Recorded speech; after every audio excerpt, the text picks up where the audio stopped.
Jadi karena kita mau di bumi, jadi kita mempelajari sudah kita dapatkan. Oke, Aflah apa Sultan manggilnya nih? Sultan aja Ustaz. Sultan. Kalau di Quran, di juz pertama, juz kedua, waktu Sultan belajar geografi, apa yang bisa diambil di kisah yang ada? Dan karena kita ingin bicara tentang pertebal iman, istiqomah membaca Quran, apa cerita dari kisah Nabi Adam deh contohnya, atau dari kisah Nabi Sulaiman, atau dari kisah siapa lagi, Bani Israel. Bismillah. Gak apa-apa kok, tetap bisa buka puasa nanti kalau pas azan maghrib. Biar Kalau alhamdulillah dari yang saya dapatkan di juz 1 mungkin dari surah Al-Baqarah ayat 61 di saat Israel meminta kepada Nabi Musa untuk meminta kepada Allah agar menurunkan tumbuh-tumbuhan yang mereka sukai, dan Nabi Musa menyuruh agar untuk pergi ke kota lain atau Mesir. Mungkin itu bisa dikaitkan dengan geografi bahwa di wilayah Kanaan atau Palestina sekarang mungkin daerahnya kurang subur sehingga makanan yang diidamkan atau biasa dimakan oleh Bani Israel waktu mereka di Mesir itu tidak bisa tumbuh, Ustaz. Karena iklim dan karakteristiknya yang kurang memadai untuk tanaman-tanaman tersebut agar tumbuh. Nggak kebalik tuh ceritanya. Justru di Arab lebih banyak makanan-makanan yang segar-segar, sayuran yang segar, buah-buahan yang segar.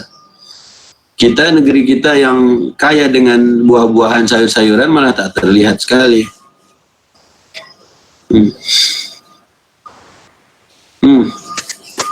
Justru kalau kita pergi ke negeri Syam, coba aja tonton aja video-video tentang Palestina, tentang Suriah. Justru makanan-makanan mereka segar-segar. Ikannya ada, sayur mayurnya banyak. Bahkan menjadi makanan harian, menu harian mereka adalah apa? Tadi sayur-sayur yang warna-warni, yang merah, paprikanya yang Masya Allah, kemudian tomatonya yang luar biasa. Justru oleh Allah sudah berikan untuk mereka. Gimana? Itu berdasarkan penafsiran saya. Masya Allah, Sultan sudah bisa menafsirkan Al-Quran. Masya Allah, barakallahu fiik. Ya.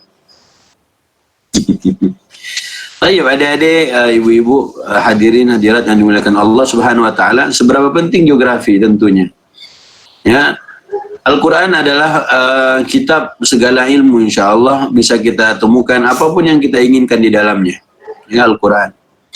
Kayaknya di awal Israfil ingin bertanya ke semua, ke teman-teman, gak apa-apa, interaktif aja dulu, nanti baru Israfil sampaikan materinya ya. Siapapun yang mau menjawab silakan.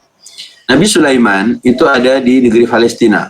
Nabi Sulaiman itu di Palestina, sementara Ratu Saba ada di Yaman. Ya, Nabi Sulaiman di Palestina, Ratu Saba ada di Yaman. Berapakah jarak antara Palestina dengan Yaman? Ayo, bismillah, gunakan Google Maps-nya. Ayo, silakan. Ayo semua kawan-kawan, adik-adik, jarak dari Palestina ke negeri Yaman. Bismillah, TikTok. Ayo, come on. Nah, yang lain, semangat. Oke, ya, sama-sama deh kita cari. Di Google Maps. Dari Jerusalem to San'a, Yaman.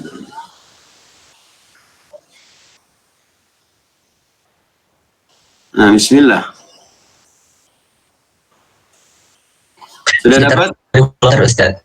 Berapa? 2000 km lebih. Berapa lebihnya di situ? Kalau diambil jarak lurusnya dari Yerusalem menuju Sanaa itu 2032 km. Kalau di sini ini. Oh. Kelihatan. 100 lebih. 2482. di Google Maps. Wallahu a'lam bishawab. Itu jarak lurus. Ya. Kalau jarak lurusnya hampir 2.500 kilo, berarti Indonesia dari Jakarta ke Jawa Timur saja belum 1.000. Ya kurang lebih 1.000. Untuk apa kita mempelajari ini? Karena nanti kalau kita mempelajari tentang jarak tempuh dari Palestina menuju Yaman, maka ada cerita seekor burung. Burung apa namanya? Hudhud. Ya, burung hudhud. Burung hudhud itu terbang dari Palestina ke negeri Yaman. Dan jarak tempuhnya kurang lebih 2.500 km jika ditarik garis lurus. Kalau PP jadinya berapa Sultan? Jadi 5.000 kilo. 5.000 kilo. Dan ternyata ditempuh oleh burung hudhud, dan burung hudhud mendapatkan apa? Sesuatu. Waktu pertama kali dia terbang, dia lapor ke Nabi Sulaiman, Pak, saya menemukan ada sesuatu, saya mengetahui sesuatu yang Bapak nggak tahu. Itu perkataan burung hudhud. Oke, sama-sama kita buka kalau begitu surat An-Naml, ya. Surat An-Naml. Yang mau coba buka, silahkan. Yang lain, semangat dong. Yang lain ada nggak nih? Karena Israfil itu pernah sekali diundang sama teman, ngantuk banget, akhirnya masuk, cuman matiin kamera dan ketiduran. Akhirnya sudah itu tahu, oh betapa nggak enaknya ternyata kalau kita masuk ke grup atau masuk ke channel, tapi kita ngomong sendiri. Ini nggak apa-apa lah ya. Bismillah. Surat An-Naml, surat tentang cerita semut, tapi oleh Allah ceritakan tentang Ratu Saba dan juga Nabiullah Sulaiman. Nah, oke, Sultan siap bacakan terjemahnya? Dari ayat 20, Sultan. Ya.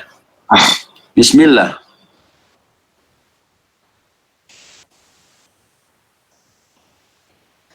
Ayat ke-20 surat An-Naml.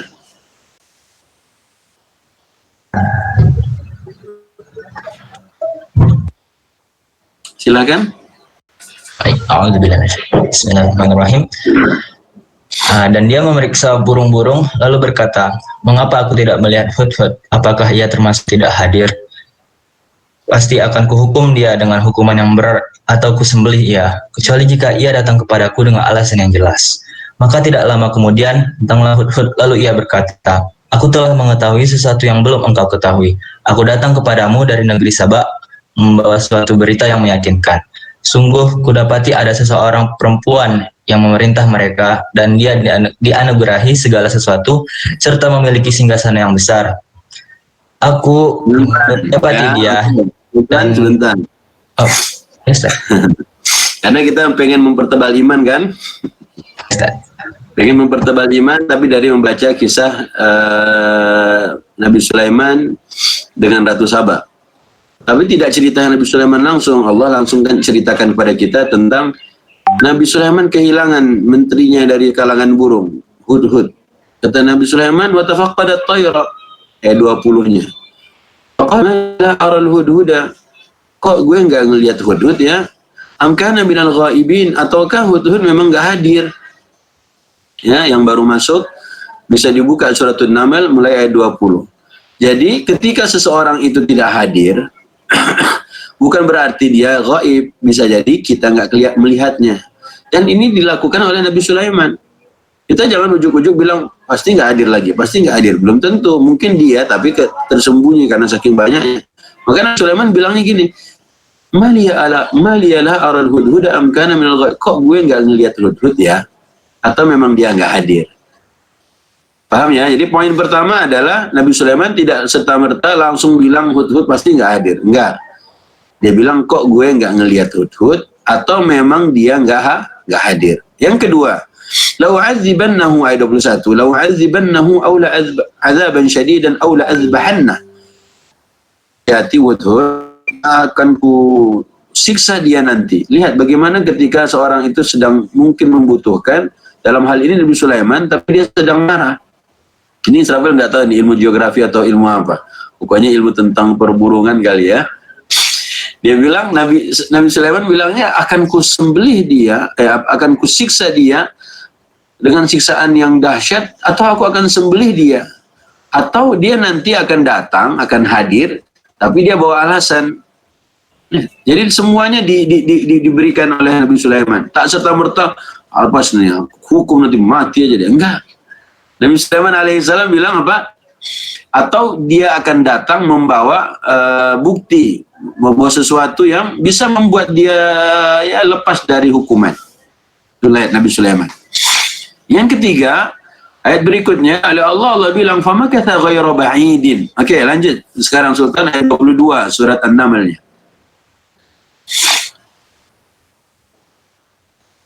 Silakan.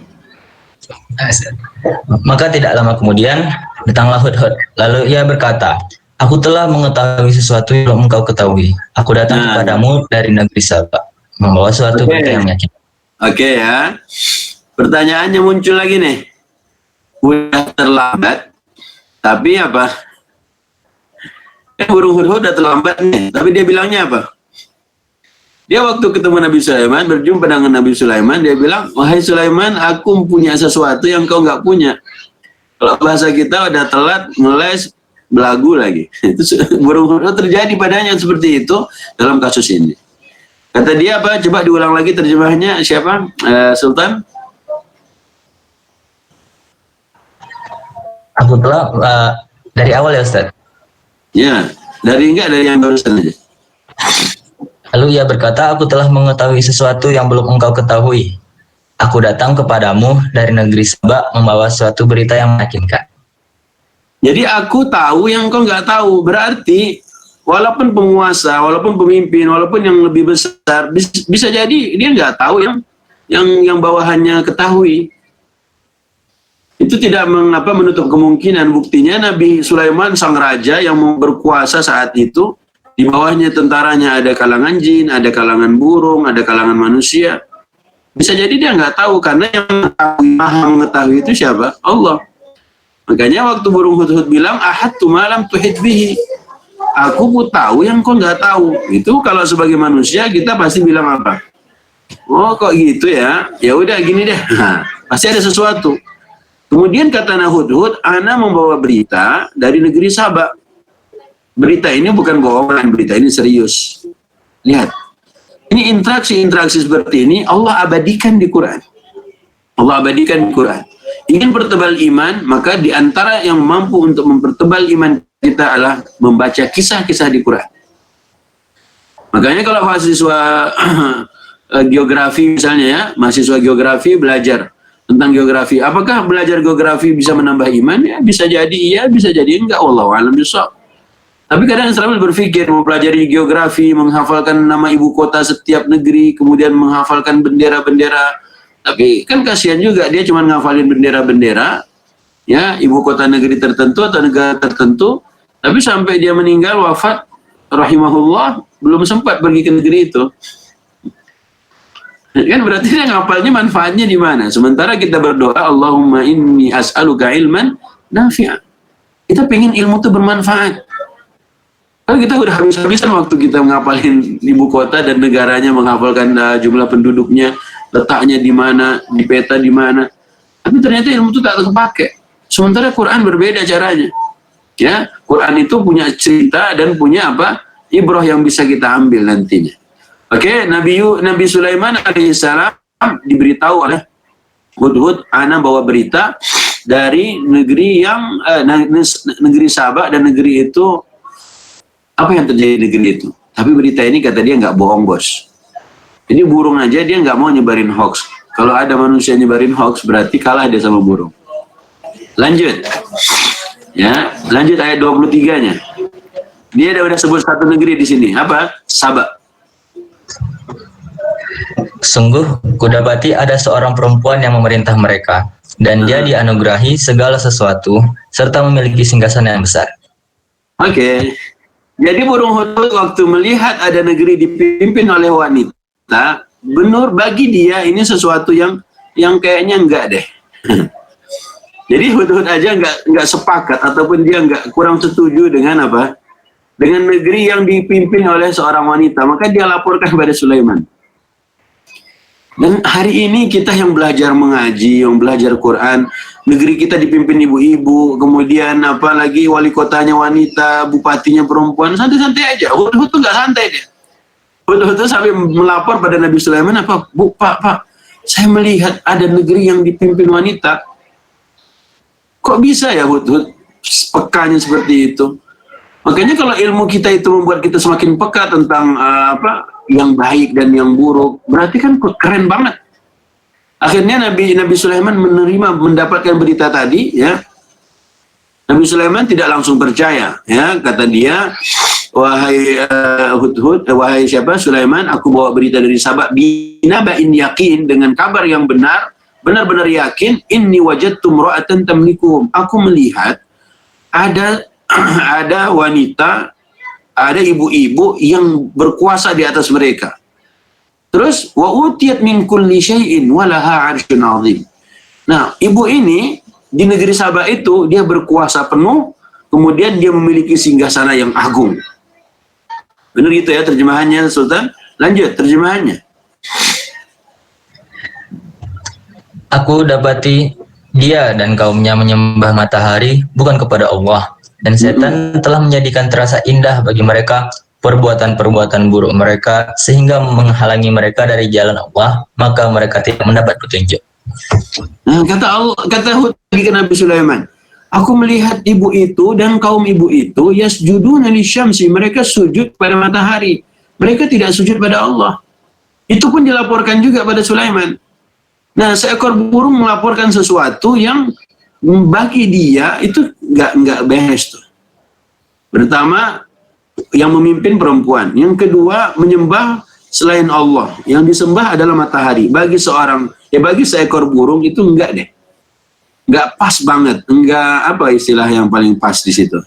Ya, enggak wajar bagi seekor burung Hudhud. Ya. Kemudian dia bilang, syaitan sudah menghiasi amalan mereka itu, dan syaitan menghalangi mereka dari jalan Allah, dan orang-orang itu tidak mendapat petunjuk. Ya, oke, dari cerita barusan kan Allah tidak sebut berapa jauh burung Hudhud itu terbang. Allah tidak sebut di mana Sabak di negeri kepada kita di mana negeri itu terletak. Tapi ketika kita membaca tafsir, akhirnya kita dapat, burung Hudhud terbang dari kerajaan Sulaiman di Palestina, dia sampai ke kerajaan negeri Sabak di Yaman. Makanya tadi kita udah jawab, ya, tadi Sultan udah lihat di Google Maps, jarak antara Palestina dengan Yaman kurang lebih 2.480 kilo. Berarti ambil saja 2.500. Sejauh itu terbang seekor Hudhud, ya, dari mana? Dari Palestina ke Yaman, dan dia pulang lagi, dia sampaikan pada sang raja, beritanya cuman itu doang isinya. Pak, aku melihat negeri dipimpin perempuan ini memiliki segalanya, singgasananya besar, dia dan kaumnya menyembah matahari, mereka nggak nyembah Allah. Komentar para ulama, lihat ya, sekarang kita ingin ambil pelajaran. Berarti sudah 5.000 kilo, ya, 5.000 kilo ditempuh kurang lebih oleh seekor Hudhud. Kata para ulama, perjalanan sejauh itu, mengapa cerita yang disampaikan hanya segitu doang? Padahal 5.000 kan jauh sekali. Kita terbang ke mana? Ke Papua aja udah banyak kisah yang akan kita ceritakan.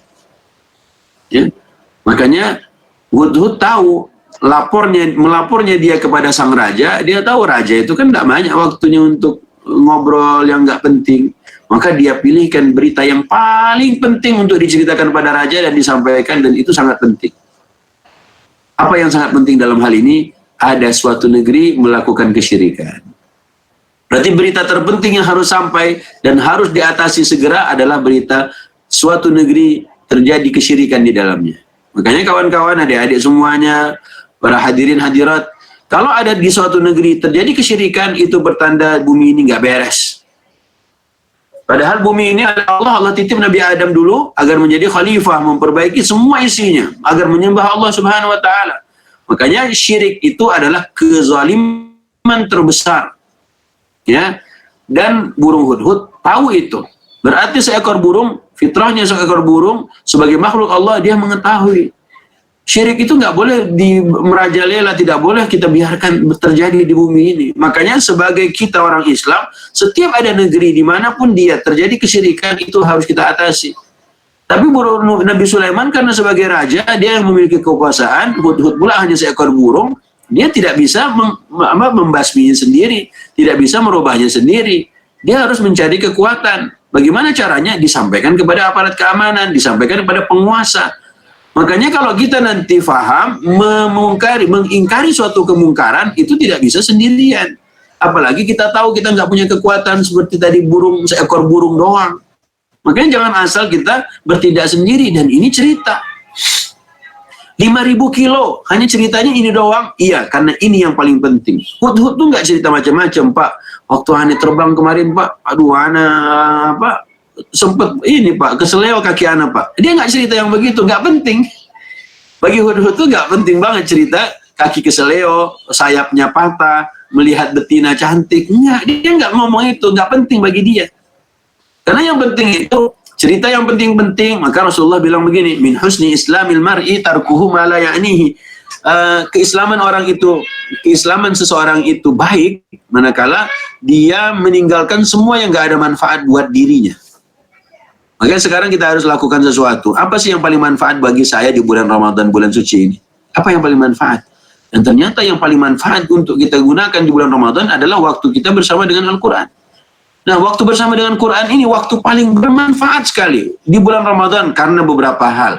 Yang pertama memang Ramadan bulan Quran. Dan yang kedua adalah Ramadan nggak ada setan jinnya. Kata Nabi, sufidati syayatin, dibelenggu setan-setan itu. Jadi memahami Quran pasti lebih bisa optimal, lebih maksimal, karena di bulan, satu-satunya bulan yang dibelenggunya syaitan hanya Ramadan doang. Syawal nanti nggak bisa. Makanya ikhwati fiddin, semuanya harus manfaatkan, maksimalkan Ramadan untuk bersama Quran. Oke, balik ke cerita tadi. Hudhud, dia menyampaikan yang penting. Berarti kita pun bicara harus yang penting. Ya, apalagi bertemu dengan orang penting. Ya, nggak bisa lama-lama.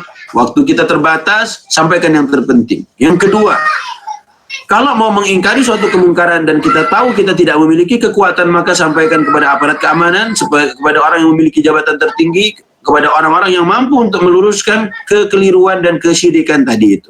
Kita belajar dari cerita hudhud.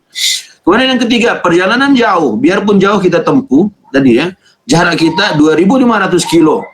Dari Palestina, apakah membuat Nabi Sulaiman bilang, enggak, dia kan negeri sendiri, biarin aja? Enggak boleh kayak gitu. Hudhud melihat itu, nggak bisa kalau kita biarkan, walaupun di sebelah kita bukan negeri di bawah jajahan kita, ataupun negeri di bawah kekuasaan kita, nggak boleh, kita harus nasihati. Masa kan kita kalah sama burung hudhud? Yang keempat, hudhud ternyata menyampaikan berita tadi, dia mengetahui yang raja tidak tahu. Berarti bisa jadi rakyat itu memiliki ilmu yang tidak diketahui oleh atasannya. Bisa jadi seorang murid mengetahui sesuatu yang tidak diketahui oleh bu gurunya. Contoh, dia nanya, bu guru, bagaimana caranya masukkan gajah ke dalam kulkas? Kan bu gurunya bingung.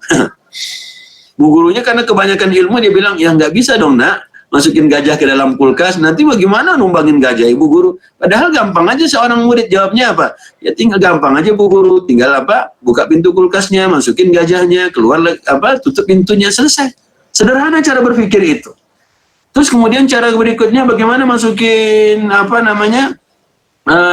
Masukin jerapah ke dalam kulkas dengan empat langkah. Tadi kan 3 bu, sekarang jadi 4. Tambah pusing lagi bu gurunya. Ya, gajah aja nggak bisa, jerapah kan panjang nak. Ya tadi gajah bisa bu 3 langkah, tapi sekarang 4 langkah. Gimana ya? Pusing gurunya kan. Tapi sebagai anak yang polos dia bilang, buka pintunya, keluarin gajahnya, masukin jerapahnya, tutup lagi pintunya bu. Sederhana. Nah kenapa kita harus membuat rumit? Kisah-kisah inilah justru menginspirasi kita. Burung hudhud dia cerita, dia bilang ini, Pak, itu negeri nggak beres Pak. Ibu itu dia nyembah Tuhan, nyembah matahari Pak. Ya kan nggak usah bertele-tele, ceritanya panjang dibumbu-bumbuin, nggak usah, to the point aja kalau cerita. Makanya Quran itu nggak banyak pakai bumbu-bumbu cerita. Dia to the point langsung, tek, munafik begini ya, kafir begini, orang beriman begini. Sederhana Quran sebenarnya. Tapi yang suka bumbu-bumbu itu ya kita, makanya jadilah sinetron panjang banget ya, berepisode-episode. Ya. Padahal Quran ya cuman segini-gini aja dari dulu, cuman banyak orang yang belum menyelesaikan kisah-kisahnya, ya, membaca kisah-kisah. Oke, kemudian apa lagi yang terjadi? Burung hudhud tahu yang terjadi kepada manusia itu sebenarnya adalah termasuk di antara cara iblis membuat manusia melihat sesuatu yang buruk menjadi baik. Dan hudhud tahu itu. Bayang ya, berarti kita bisa mempelajari suatu fitrah makhluk Allah seperti apa. Makhluk Allah itu semua taat. Gunung taat, awan itu taat, bumi ini taat. Ya, makanya dulu ada salah satu program di televisi, Kejamnya Dunia. Bukan kejamnya dunia, manusianya sebenarnya yang kejam. Dunia nggak kejam. Ya, karena makhluk Allah itu semuanya makhluk yang taat. Ingat baik-baik, makhluk Allah itu selain manusia semuanya taat, tunduk pada Allah Subhanahu wa taala. Cuman manusianya yang ngeyel. Allah bilang di mana? Allah bilang di Quran.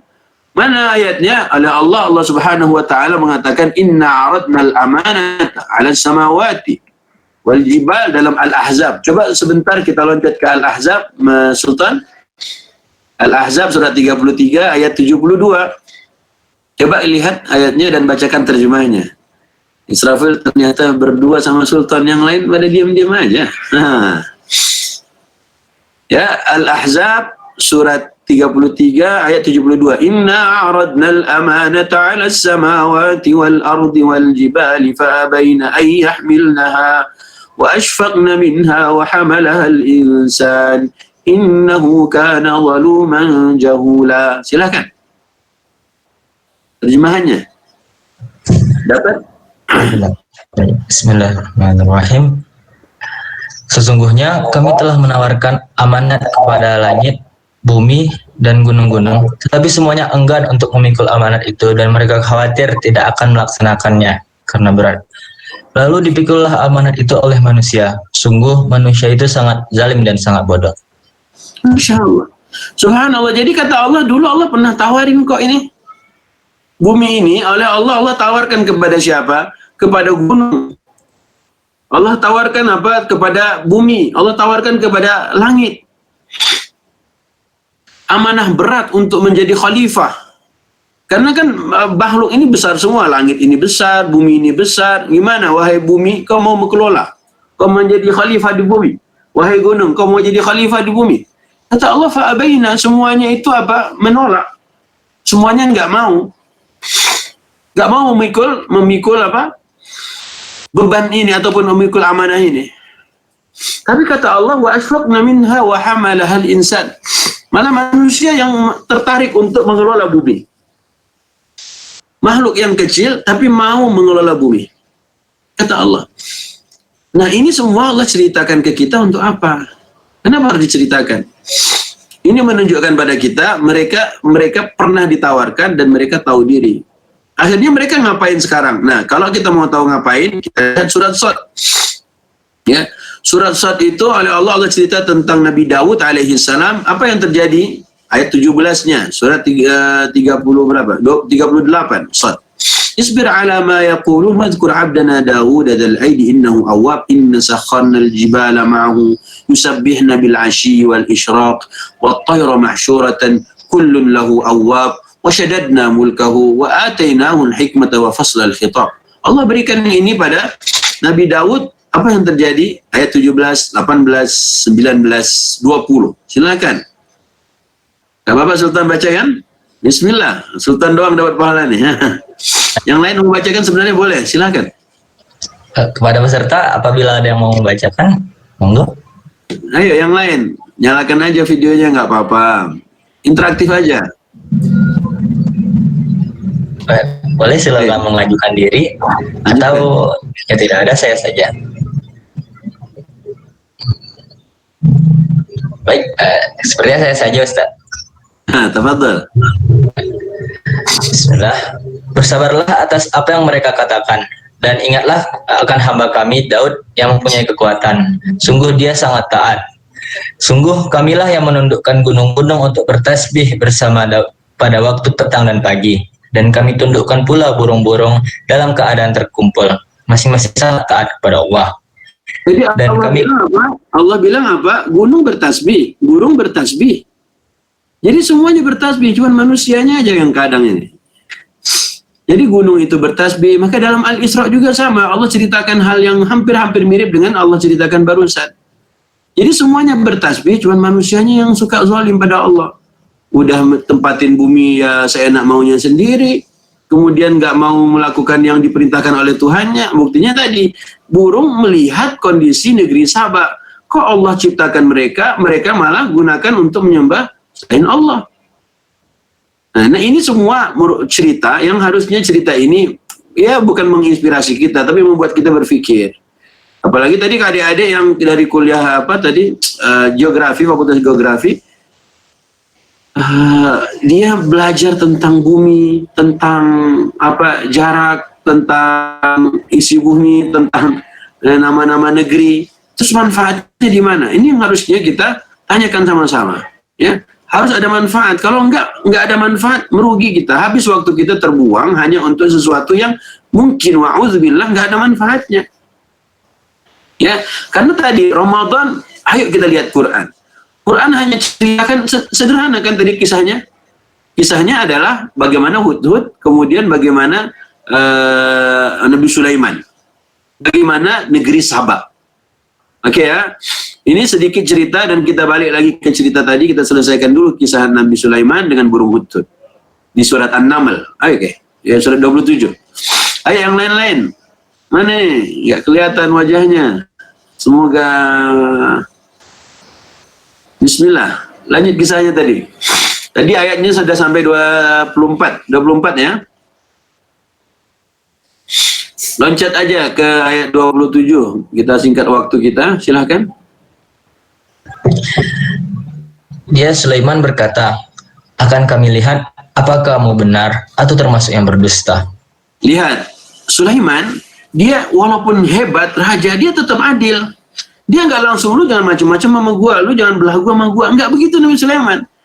Nabi Sulaiman mendapatkan berita, dia bilang, oke, fine, kalau gitu gini deh.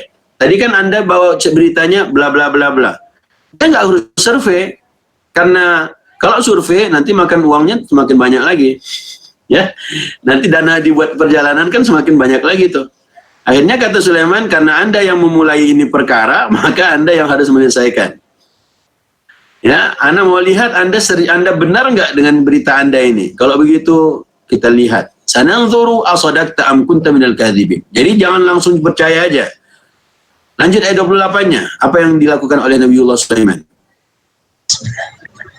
Pergilah dengan membawa suratku ini, lalu jatuhkanlah kepada mereka. Kemudian berpalinglah dari mereka, lalu perhatikanlah apa yang mereka bicarakan. Nah, subhanallah. Detail tuh pesannya. Bawa suratku, lempar ke mereka, kau menghindar sedikit biar nggak ketahuan, dan perhatikan mereka mau ngembaliin apa. Sederhana kan? Apa pesan pertama? Bawa suratku ini. Yang kedua, kau lempar ke situ. Kan nggak mungkin burung itu assalamualaikum ketuk pintu, terus dia ini. Kan nggak mungkin, namanya juga burung. Kemudian apa? Kau menghindar sedikit, biar nggak ketahuan dari mana suratnya. Dari burung atau dari mana. Kemudian lihat apa yang akan mereka kembalikan. Subhanallah. Makanya sebagai penguasa, sebagai atasan, sebagai bos, sebagai kepala, harus memberikan perintah, mandat itu, ya harus, apa istilahnya? Harus jelas. Supaya apa? Supaya rakyatnya pun paham. Kita baru dapat urusan mudik aja udah pusing semuanya. Mudik apa pulang kampung? Tanggal 17 atau tanggal 22? Kan pusing. Akhirnya mulai lagi, akhirnya rakyat bingung. Nggak jelas tuh cerita. Ya bukan poinnya. Apa? Bukan mandatnya nggak jelas. Perintahnya nggak jelas. Akhirnya ketika perintah nggak jelas, bingung kan? Yang lagi kuliah pengen pulang, aduh belum liburan, udah libur pengen pulang, belum punya duit dan macam-macam. Oke lah, nggak apa-apa, fine. Langsung kita lewatin. Perintahnya jelas, disuruh nunggu. Apa yang terjadi di ayat 29-nya? Silakan. Bismillah. Dia Balqis penguasa Sabak berkata, wahai para pembesar, sesungguhnya telah disampaikan kepadaku sebuah surat yang mulia. Allah Subhanahu wa taala ceritakan perihal Ratu Saba. ini ratu, kerajaannya kafir, dia menyembah matahari, dia bukan menyembah Allah. Tapi dia kok yang kafir aja, dia masih mau mengambil masukan, masih mau mendengar masukan dari yang lain. Ini pelajaran penting. Allah abadikan cerita wanita kafir ini sebagai penguasa negeri Sabak. Dan ketika dia mendapatkan pesan, dia nggak langsung langsung memutuskannya sendiri, melainkan dia cerita dulu. Wahai para menteriku, wahai para petinggi negeri ini, aku barusan mendapatkan surat yang mulia, kata dia. Dia sendiri yang bilang. Padahal dia orang kafir. Padahal dia menyembah matahari. Dia tidak menyembah Allah. Kok dia bisa ngomong begitu? Subhanallah. Lanjut. Sesungguhnya surat itu dari Sulaiman, yang isinya dengan nama Allah yang Maha Pengasih, Maha Penyayang. Kata Ratu Sabah, ini surat dari Nabi Sulaiman karena dia bacakan innahu min Sulaiman wa innahu bismillahirrahmanirrahim. Itu isi suratnya. Sesungguhnya dari Sulaiman dan sesungguhnya bismillahirrahmanirrahim. Makanya surat perlunya bismillah, mengambil pelajaran dari cerita barusan. Makanya memulai surat dengan bismillahirrahmanirrahim. Subhanallah, ini kan barusan apa? Allah ceritakan kepada kita kalau waktu itu Nabi Sulaiman sudah menulis suratnya dimulai dengan bismillahirrahmanirrahim. Sekarang enggak. Sekarang giliran yang syariah doang baru kita sebut syariah kalau ada bismillah. Walaupun waktu dulu mengirimkannya kepada orang kafir enggak apa-apa bagi bismillahirrahmanirrahim. Jadi kenapa kita harus anti ataupun alergi dengan sesuatu yang mungkin sifatnya syariah? Nggak perlu dong, dari zaman Sulaiman aja udah ada. Innahu bin Sulaiman wa innahu bismillahirrahmanirrahim. Maka surat An-Naml ini adalah satu-satunya surat yang bismillahnya ada 2 kali. Satu di awal, satu di tengah. Ya, kan biasanya bismillahirrahmanirrahim di awal. Nah, kalau ini di tengah pun ada. Lanjut, ini suratnya. Jadi surat itu dimulai dengan dari siapa pengirimnya harus jelas dulu. Kadang kita surat kaleng nggak jelas siapa pengirimnya. Kalau ini ditulis dulu, ini dari Sulaiman. Kalau hari ini mungkin kita bisa dengan gunakan kop surat mungkin itu sudah menunjukkan di mana kita. Innahu min Sulaiman wa innahu bismillahirrahmanirrahim. Silakan. Lanjut. Janganlah engkau berlaku sombong terhadapku dan datanglah kepadaku sebagai orang-orang yang berserah diri. Nah, subhanallah, kita cukupkan ceritanya sampai di sini ya. Nabi Sulaiman punya pesan, Anda harus datang ke kerajaan saya ya dalam keadaan muslim. Ya, Anda harus datang, nggak boleh sombong, kamu harus datang dalam keadaan muslim. Nah, singkat cerita, tersebab oleh Hudhud.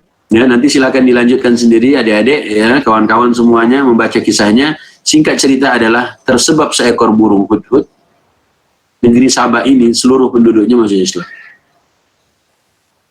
Sebab seekor burung saja. Burung itu nggak usah banyak bicara, burung itu nggak usah banyak alasan burung itu cuma menyampaikan apa yang dilihat, sesuai apa yang dilihat, nggak ditambahin, nggak dikurangin, dan bagi dia itu yang paling penting. Dan subhanallah, tersebab seekor Hudhud berarti apa? Satu negeri Islam seluruhnya. Kita sebagai orang yang baca Quran, masa kan kita pulang ke kampung halaman kita, sesudah kita menuntut ilmu di luar kota, di luar negeri, tiba-tiba pulang, nggak ada manfaat ilmunya sama sekali, rugi dong. Buktinya apa? Hudhud itu tak kuliah. Hudhud itu bukan manusia. Hudhud itu seekor burung doang. Tapi ada manfaatnya, ada kontribusinya untuk apa? Untuk agama Allah Subhanahu wa taala. Mungkin betapa banyak orang-orang yang mendapatkan sesuatu mendapatkan pelajaran-pelajaran penting bukan karena manusia, tapi karena makhluk Allah yang lain. Nah, sekarang kita harusnya kalau mau, kita harus memberikan kontribusi terbaik. Kalau ada 34 anak muda yang pulang ke kampung halaman masing-masing, ke provinsi masing-masing, kampung itu diluruskan. Nggak boleh ada kesyirikan di negeri itu. Nggak boleh ada wanita ibu-ibu yang harus menjadi penguasa suatu negeri. Itu berbahaya. Rasulullah SAW mengingatkan kita. Bagaimana mungkin akan sukses suatu kaum kalau dipimpin oleh urusannya oleh perempuan. Dan sekarang ternyata perempuan di mana-mana. Ustaz bicaranya emansipasi. Enggak. Ustaz bicaranya ketidakadilan. Tidak.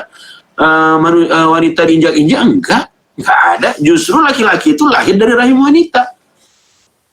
Makanya tugas para wanita ada sendiri. Oleh Allah diingatkan dalam Ali Imran. Tugas laki-laki pun ada juga. Makanya belajar dari burung Hudhud. Tersebab seekor burung, satu negeri masuk Islam. Berarti 2 kali dia PP Palestina, Sabak. Pertama, ulahnya sendiri. Kemudian disuruh balik lagi. Kemudian dia balik lagi. Kemudian dia balik lagi.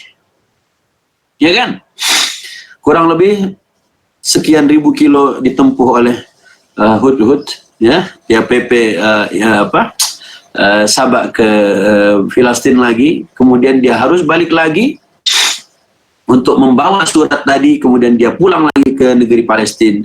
Kurang lebih berapa? 10.000 kilo ditempuh, dan tidak ada cerita yang nggak penting diceritakan kepada Nabi Sulaiman, dan tidak ada ceritanya minta uang bensin. Pak, minta uang bensin dong Pak. Nggak ada juga tuh Nabi Ibrahim Hudhud.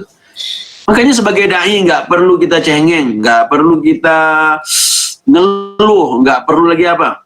Bayangin aja lah, Hudhud. Ulahnya awalnya dia harus selesaikan tugasnya, misinya harus diselesaikan, dan semuanya itu dia tidak mencari apapun selain ridho Allah Subhanahu wa taala. Dia hanya seekor burung. Ya. Itu cerita pertama yang harusnya kisah ini Israfil nggak tahu apa yang kira-kira didapat oleh anak-anak muda dari cerita barusan. Kalau kita mengeluh, Hudhud tak ngeluh. Kalau kita banyak banget ceritanya, nggak penting-penting juga diceritain, maka Hudhud nggak pernah menceritakan yang nggak penting. Hudhud tahu kesyirikan itu tidak bisa diatasi sendirian, dia panggil penguasanya, dia ajak penguasanya, kemudian dia melihat, kemudian cerita di sini juga Allah beritahukan pada kita, yang kafir kalau dia benar harus kita ceritakan.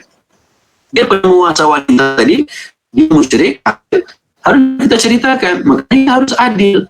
Nggak bisa gara-gara gue muslim lu kafir, nggak, gue yang benar lu salah, nggak boleh juga begitu. Buktinya Allah ceritakan, wanita itu saat mendapatkan surat tadi, dia bilang, wanita itu bilang ini surat mulia, ya tetap harus sampaikan dong, adil dong kita. Makanya innallaha ya'muru bil adli wal ihsan, Allah perintahkan kalian berbuat adil dan berbuat baik. Makanya anak-anak muda yang baca Quran, kita semua yang baca Quran, harusnya apa? Melahirkan pribadi-pribadi yang bukan cuma imannya semakin bertambah, tapi kisah-kisah Quran itu mampu untuk mempertebal iman dia. Nah, kisah ini digunakan oleh Allah, dan ternyata hampir 2/3 isi Quran itu berisi cerita. Yang ingin pertebal iman, boleh kita gunakan hadis, bisa jadi kita gunakan nasihat para ulama, tapi mengapa kita tidak gunakan Quran? Dan Quran punya metodenya sendiri, yaitu dengan menceritakan kisah. Dan hari ini kita mendapatkan cerita seekor Hudhud yang terbang dari negeri Sulaiman ke negeri Sabak, yang kurang lebih perjalanannya harus ditempuh dengan jarak yang sangat jauh, tapi tanpa keluhan, tanpa harus menangis, tanpa harus dia menceritakan yang nggak penting, dan Hudhud tidak cengeng, sebab Hudhud satu negeri masuk Islam semuanya. Tinggal kita hari ini, anak-anak muda, tantangan ada di tangan kita, di pundak kita. Kiranya kita mau belajar dari kisah Quran, insya Allah kita akan menjadi pribadi-pribadi yang kuat, yang tahan banting, yang mandiri, jangan kalah sama burung. Dan ternyata dalam Quran Allah ceritakan bukan cuma Hudhud doang. Ada burung yang lain Allah ceritakan di Quran. Siapa yang mau jawab? Burung apa aja yang Allah ceritakan di Quran? Ayo bismillah. Ayo bismillah, bismillah. Burung apa lagi yang Allah ceritakan di Quran selain burung Hudhud? Bismillah, bismillah. Yang lain mana? Belum terdengar suaranya, belum terlihat wajahnya. Burung ababil Ustaz. Oke, bagus. Apa lagi? Ayo bismillah. Sebutkan 7 nama burung, bukan nama ikan, nama burung. Burung gagak Ustaz. Subhanallah, ada 3. Ababil di surat apa? Al-Fil. Burung gagak di surat apa? Burung gagak di surat apa, Raihan? Al-Maidah. Al-Maidah, subhanallah, ada 3. Ababil, Ghurab, burung gagak, dan Hudhud. Apa lagi? 4 lagi. Cepat. Yang lain. Bismillah, syabab, anak-anak muda. Ya salam, ya salam. Burung salwa, subhanallah, bagus, keren. 4. Burung salwa di surat apa?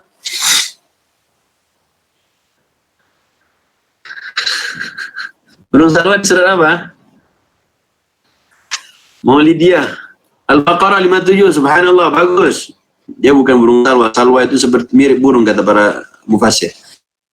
Bismillah, ada 4. Gagak, salwa, ababil, dan hudhud. 3 lagi. Ayo, bismillah, bismillah. Yang bisa jawab bisa buka puasa. Ayo.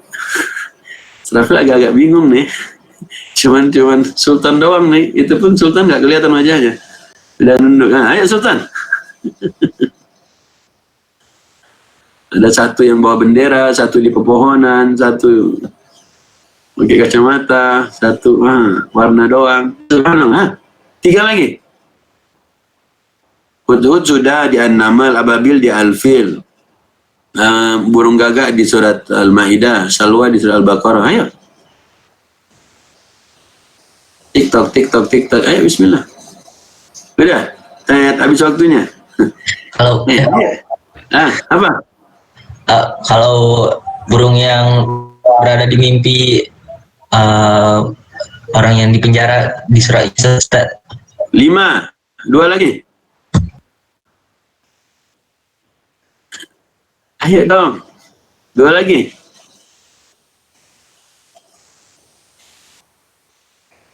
Burung dalam mimpi orang yang dipenjara di zaman Nabi Yusuf. 2 lagi. Cepat, bismillah.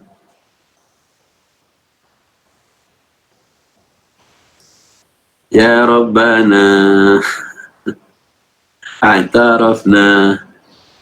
Anak muda. Bismillah. Bismillah. Ini lagi buka puasa atau lagi istirahat?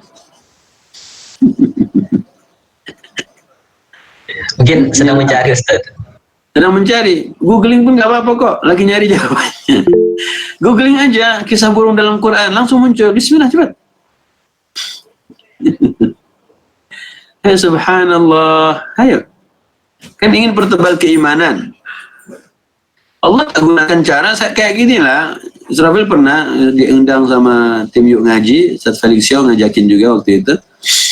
Kita cerita tentang Quran, tapi Israfil bawa ke kisah The Avengers. Bisa kok sebenarnya. Ayo, kisah burung banyak banget kisah burung kan? Hawkeye, kok Hawkeye? Ayo cepat. Kisah burung dalam Quran. Kisah burung dalam Quran. Zaman Nabi Adam. Zaman Nabi Adam burung gagak. Zaman Nabi Sulaiman burung hudhud. Zaman Nabi Musa salwa. Zaman Nabi Yusuf mimpi temannya di penjara. Terus yang kelima? Mungkin burung merpati atau yang 4 ekor burung di kisah Nabi Ibrahim. Allah tak sebut. Pokoknya di zaman Nabi Ibrahim ada cerita burungnya juga. Terus yang 4 ekor disembelih di Al-Baqarah. Terus apa lagi? Ayo dong. Bismillah, come on. Anak-anak muda. Bismillah. Jangan loyo. Udah mau azan maghrib. Khalas ya. Kumpulin sendiri kalau begitu. Ya. Kumpulkan sendiri ceritanya. Oleh Allah ceritakan kisah burung. Kalau dari cerita hudhud tadi aja udah ada pelajaran, pasti cerita burung-burung yang lain pun pasti ada pelajaran juga buat kita.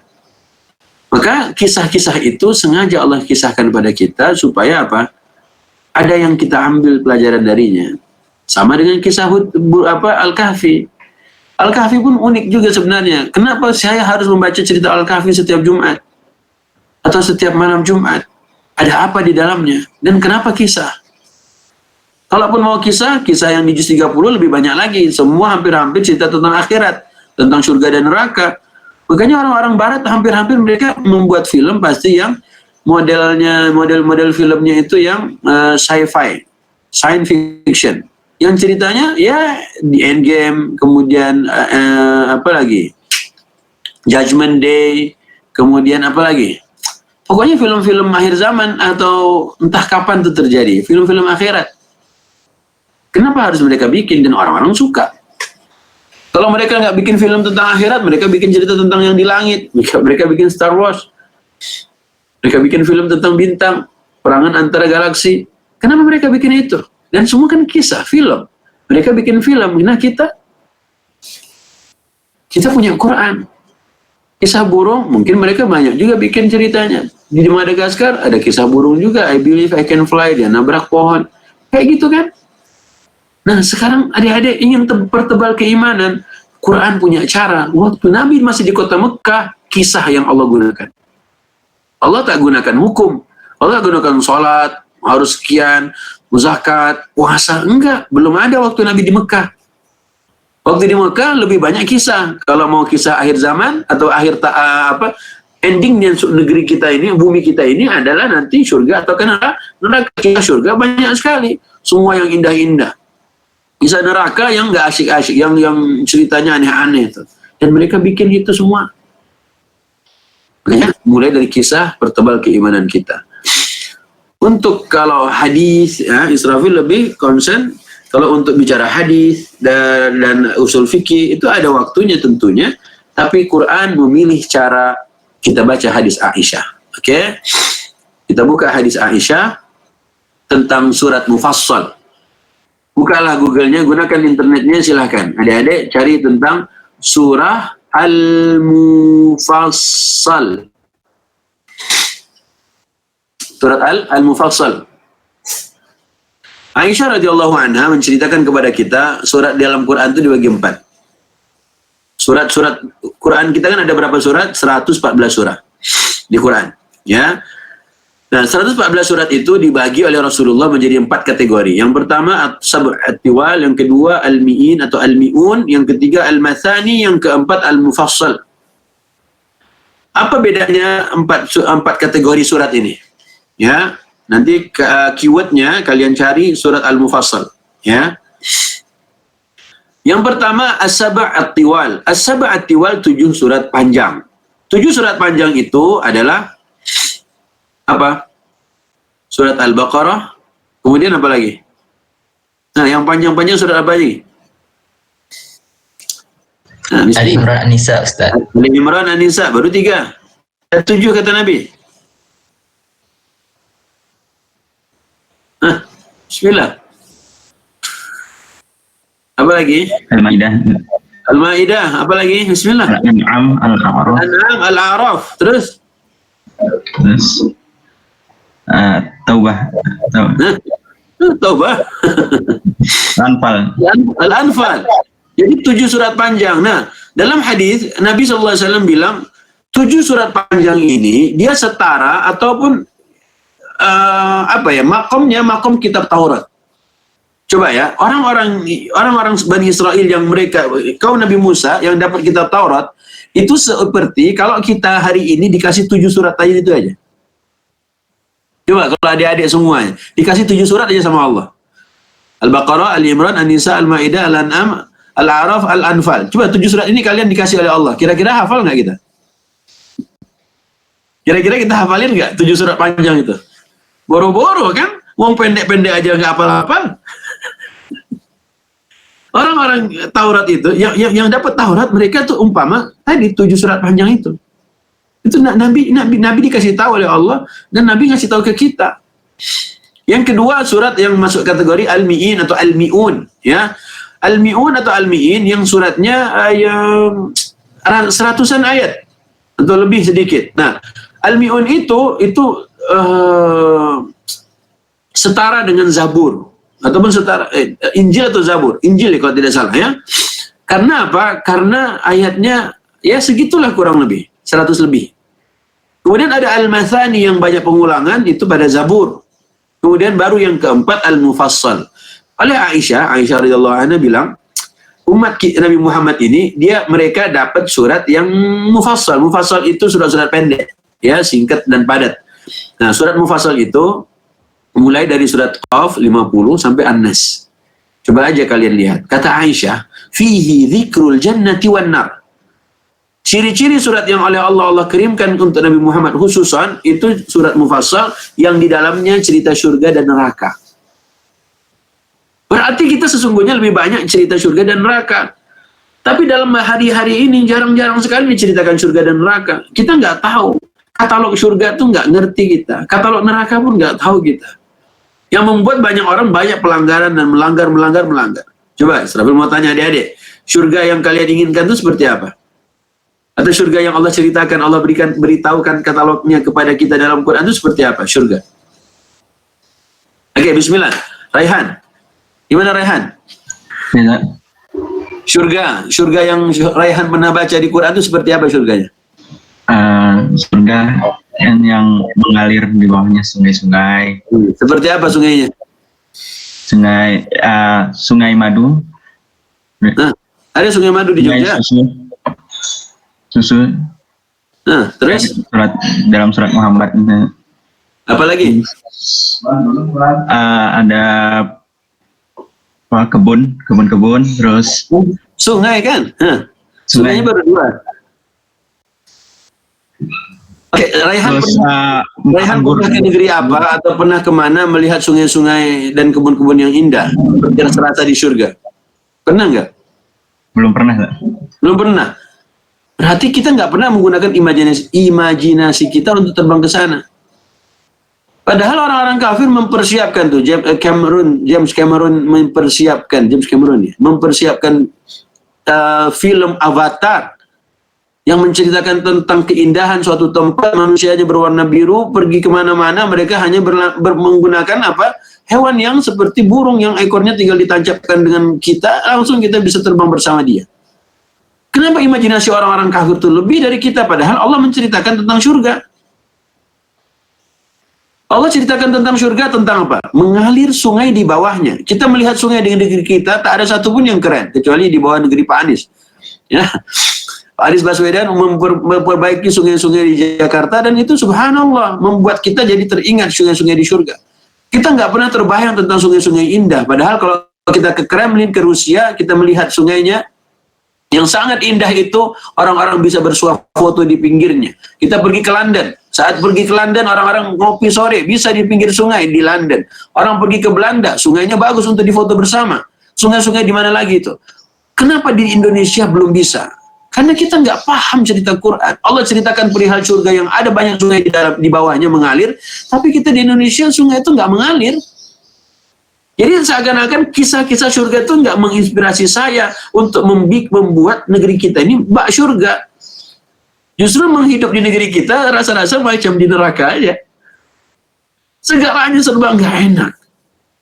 Lihat bagaimana Erdogan waktu di Turki menjadi wali kota pertama kali waktu di Istanbul, dia memperbaiki sungainya dulu. Makanya oleh Allah Subhanahu wa taala melalui lisan Nabi Muhammad, kata Nabi, ada sungai-sungai yang bersumber dari surga. Nil itu bersumber dari surga. Tapi kan kita bingung dari mana. Kalau nonton aja kartun film Up tuh. Bagaimana sungai yang sungai yang dia cari? Keren kan? Dan ternyata orang-orang kafir melampaui kita, dan sementara kita mempunyai kitab suci Al-Qur'anul Karim.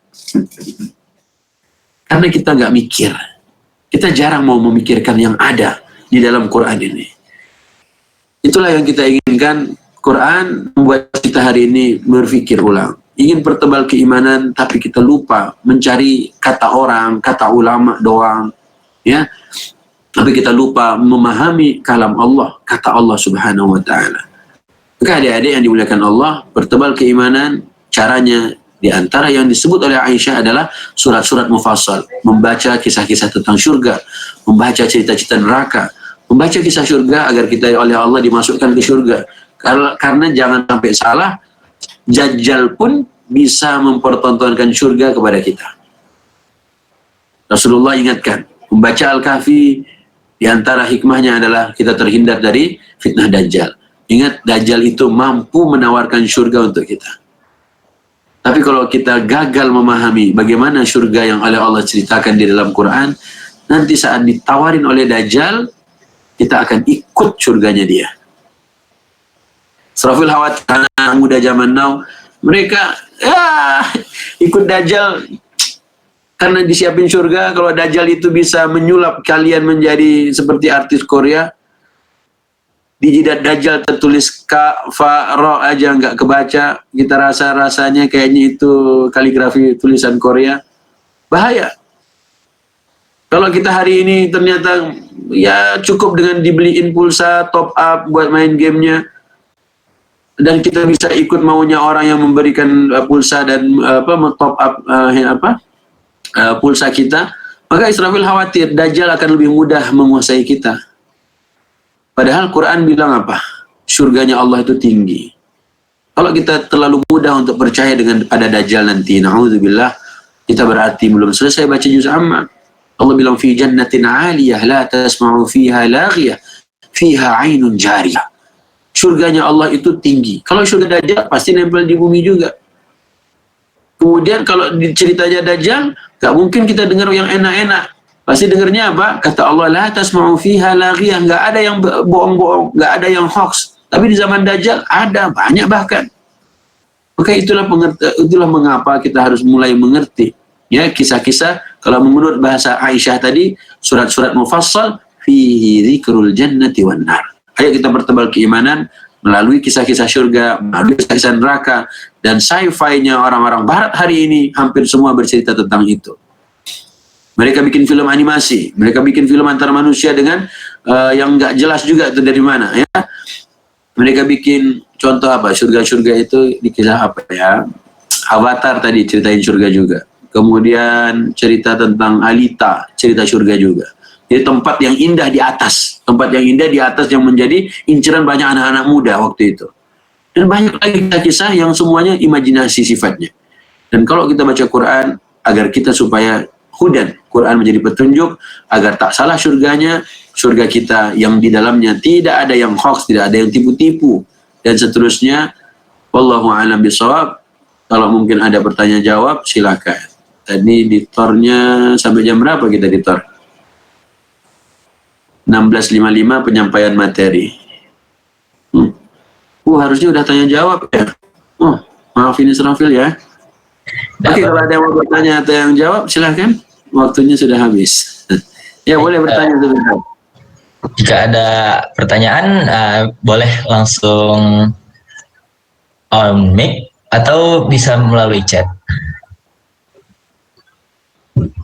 Silakan teman-teman. Ayo adik-adik, kawan-kawan. Semangat. Ntar lagi azan maghrib, bismillah.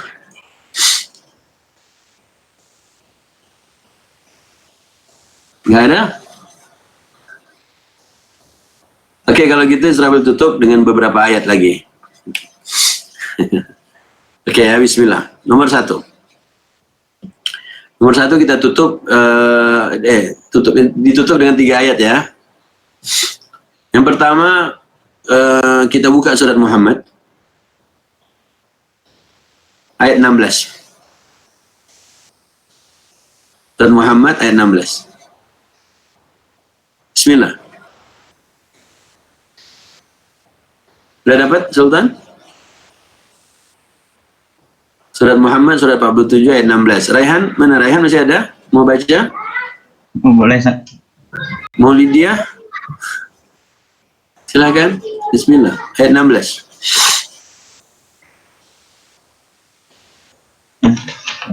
Langsung artinya. Iya, langsung artinya.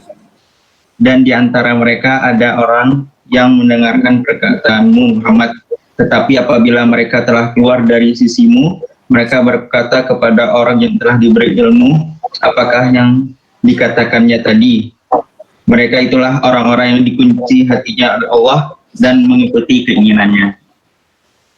Jadi kata Allah, ada orang, dia ikut Nabi, pengajian bersama Nabi, dia ikut di majlisnya Rasulullah SAW. Ya, berarti dia dengar ngaji, Rasulullah membaca Quran, dia juga ikut di pengajian Nabi. Tapi habis pengajian, apa yang terjadi pada dia? Sultan, apa yang terjadi pada anak orang ini? Habis pengajian, dia nanya ke kawannya. Dia nanya apa? Coba lihat. Apa yang dikatakan oleh Rasul tadi? Jadi dia waktu dengar pengajian, dia nggak paham. Tahu nggak siapakah mereka ini? Mereka ini adalah orang-orang yang oleh Allah kunci hati mereka. Kemudian apa lagi? Orang-orang yang oleh Allah bilang apa? Mereka mengikuti hawa nafsu mereka. A'udzubillah min dzalik. Berarti ada orang yang dia fisiknya dengar pengajian, tapi dia nggak paham. Habis itu dia nanya, emang tadi apaan ya? Na'udzubillah min dzalik. Ini perilaku orang munafik. Perilaku orang munafik adalah dia seakan-akan mendengarkan Rasulullah membacakan Quran, membaca Quran, dia di pengajian Rasulullah, tapi dia nggak ngerti. Kenapa? Mungkin dia nggak fokus, mungkin dia Allahu a'lam bishawab. Nomor 1. Ini orang munafik. Nomor 2. Kita buka Al-Isra. Kita tutup dengan 3 ayat ya. Yang kedua kita buka surat Al-Isra. Al-Isra surat 17. ayat 45 dan 46.